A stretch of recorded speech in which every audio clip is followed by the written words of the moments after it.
नमस्कार। दैनिक संबादपत्र दिनचर्या और लाइव पक्षर आपन को स्वागत।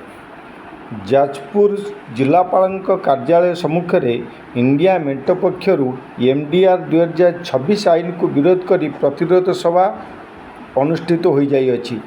संसद में बिना आलोचन यही बिल को मात्र 10 मिनिट रे मोदी सरकार पास कराई नेबा द्वारा अगणतांत्रिक बोली मेंट पक्षर कहुई। या द्वारा खनिज पदार्थ थिबा राज्य को विशेषकर आम राज्य ओडिशा दुर्बल करिवार प्रयास केंद्र करिसेंती बोली कांग्रेस सीपीआई सीपीएम दृढ़ दाबी उठाई। जाजपुर जिलापाल कार्यालय रे यही दाबी उपस्थापन करी ओडिशार मुख्यमंत्री कुशपुतलिका दाह करिसेंती।